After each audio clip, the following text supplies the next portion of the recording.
Assalamualaikum warahmatullahi wabarakatuh. Di sini saya Evi Yulianingsih, NIM 111971 akan menjelaskan tentang macam-macam aliran psikologi belajar. Yang pertama adalah pengertian belajar. Belajar merupakan suatu tindakan dan perilaku siswa yang sangat kompleks dalam mencari dan menerima suatu ilmu pengetahuan. Dalam belajar terdapat interaksi antara guru dengan siswa untuk mencapai tujuan pembelajaran. Tujuan pembelajaran akan tercapai jika penerapan pembelajaran sesuai dengan kondisi peserta didik yang beragam. Secara pragmatis, teori belajar dapat dipahami sebagai prinsip umum atau kumpulan prinsip yang saling berhubungan dan merupakan penjelasan atau sejumlah fakta dan penemuan yang berkaitan dengan peristiwa belajar. Yang kedua, teori belajar psikologi behavioristik. Menurut aliran behavioristik, belajar pada hakikatnya adalah pembentukan asosiasi antara kesan yang ditangkap panca indera dengan kecenderungan untuk bertindak atau hubungan antara stimulus dan respon. Belajar adalah upaya untuk membentuk hubungan stimulus dan respon sebanyak-banyaknya.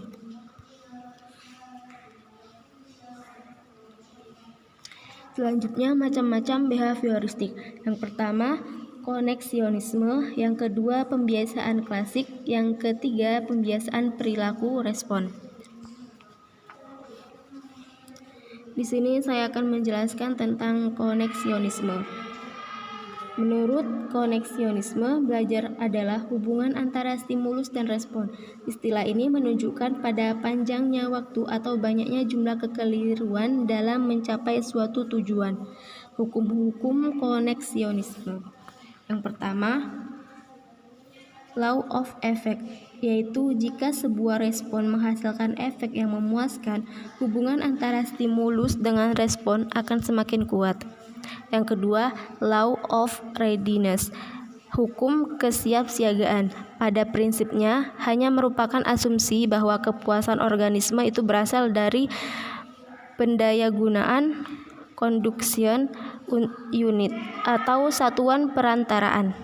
Yang ketiga, law of exercise, hukum pelatihan, ialah generalisasi in law of use and law of disuse. Menurut Hilgard and Bauer, jika perilaku perubahan hasil belajar sering dilatih atau digunakan, maka eksistensi perilaku tersebut akan semakin kuat. Selanjutnya, pembiasaan klasik. Menurut pembiasaan klasik, belajar adalah perubahan yang ditandai dengan adanya hubungan antara stimulus dan respon. Pembiasaan perilaku respon. Menurut pembiasaan perilaku respon adalah tingkah laku itu terbentuk oleh konsekuensi yang ditimbulkan oleh tingkah laku itu sendiri. Sekian dari saya, kurang lebihnya mohon maaf. Assalamualaikum warahmatullahi wabarakatuh. Assalamualaikum warahmatullahi wabarakatuh. Saya Nahdliyatul Ummi Habibah, NIM 119084. Di sini saya akan menjelaskan tentang teori belajar dan aliran psikologi belajar kognitivistik. Nah, untuk yang pertama yaitu pengertian belajar. Belajar sendiri merupakan suatu tindakan dan perilaku siswa yang sangat kompleks dalam mencari dan menerima suatu ilmu pengetahuan. Secara pragmatis, berarti prinsip umum atau kumpulan yang saling berhubungan dan merupakan penjelasan atau sejumlah fakta yang berkaitan dengan peristiwa belajar. Nah, untuk yang selanjutnya kita akan mempelajari tentang teori belajar kognitif. Untuk yang pertama, kita akan menjelaskan tentang pengertian belajar kognitif. Kedua, sejarah belajar kognitif. Yang ketiga, prinsip belajar kognitif. Dan yang terakhir, kelebihan dan kekurangan. Menurut kalian apa sih pengertian kognitif itu? Menurut bahasa adalah berpikir. Menurut istilah, perolehan, penataan, dan penggunaan pengetahuan. Jadi, teori belajar kognitif yaitu suatu teori belajar yang lebih mementingkan proses belajar daripada hasil belajar itu sendiri. Teori ini sangat erat hubungan dengan teori sibernetik. Dan untuk sejarah, dipelopori oleh Marix Wertheimer dan dikembangkan oleh Gestalt. Psikologi kognitif ini mulai berkembang dengan lahirnya teori belajar Gestalt. Peletak dasar psikologi Gestalt adalah Max Wertheimer pada tahun 1880 sampai 1934 yang meneliti tentang pengamatan dan problem solving. Sumbangannya ini diikuti oleh Kurt Koffka pada tahun 1886 sampai 1941 yang menguraikan secara terperinci tentang hukum-hukum pengamatan. Kemudian Wolfgang Kohler yang meneliti tentang pemahaman pada simpans. Penelitian-penelitian mereka menumbuhkan psikologi Gestalt yang menekankan bahasan pada masalah konfigurasi, struktur, dan pemetaan dalam pengalaman. Kaum Gestaltis berpendapat bahwa pengalaman itu berstruktur yang terbentuk dalam suatu keseluruhan. Untuk poin ketiga yaitu kita akan bahas tentang 4 prinsip dasar, yaitu siswa aktif, paham dengan apa yang dia ketahui, memahami dari rekaman, dan paham dengan pembelajaran. Untuk kelebihannya, yang pertama, siswa lebih kreatif. 2. Mudah memahami pelajaran. 3. Meningkatkan motivasi. 4. Siswa mampu memecahkan masalah. Dan yang terakhir, guru dapat mengembangkan bakat siswa. Untuk yang terakhir yaitu kelemahan. Yang pertama, pemahamannya masih belum tuntas. 2. Proses belajar tidak mudah. 3.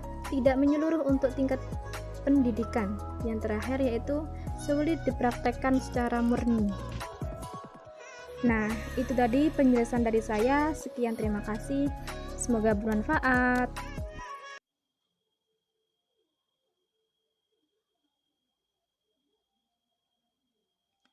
Aliran teori humanistik ialah merupakan salah satu aliran dalam psikologi yang muncul pada tahun 1950-an dengan akar pemikiran dari kalangan eksistensialisme yang berkembang pada abad pertengahan.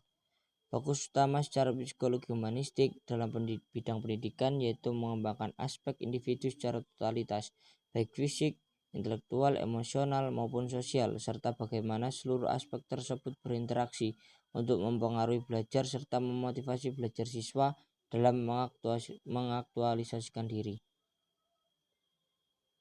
Kelebihan dan kekurangan teori psikologi humanistik. Kelebihannya, siswa akan maju menurut iramanya sendiri dengan suatu perangkat materi yang sudah ditentukan terlebih dahulu.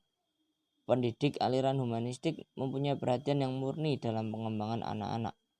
Ada perhatian yang kuat terhadap pertumbuhan pribadi dan perkembangan siswa secara individual. Memperoleh pengetahuan secara meluas tentang sejarah, sastra, pengolahan strategi untuk berpikir produktif. Para siswa dapat memilih suatu pelajaran agar mereka dapat mencurahkan waktu dengan berbagai macam-macam tujuan belajar. Kekurangannya, siswa yang tidak mau memahami potensi dirinya akan ketinggalan jauh dalam proses belajar. Siswa yang tidak aktif dan malas belajar akan merugikan diri sendiri dalam proses belajar. Teori konstruktivisme. Nah, teori belajar konstruktivisme ini merupakan teori belajar yang lebih menekankan pada proses dan kebebasan dalam menggali pengetahuan serta upaya dalam mengkonstruksikan pengalaman. Teori ini menegaskan bahwa pengetahuan itu mutlak diperoleh dari konstruksi atau pembentukan pemahaman dalam diri seseorang terhadap bahan yang mereka pelajari dan juga melalui pengalaman yang diterima oleh panca indera. Ada 5 unsur penting dalam lingkup pembelajaran konstruktivisme. Yang pertama, memperhatikan dan memanfaatkan pengetahuan awal siswa. Yang kedua, pengalaman belajar yang autentik dan bermakna. Yang ketiga, adanya lingkungan sosial yang kondusif. Yang keempat, adanya dorongan agar siswa bisa mandiri. Yang kelima, adanya usaha untuk mengenalkan siswa tentang dunia ilmiah.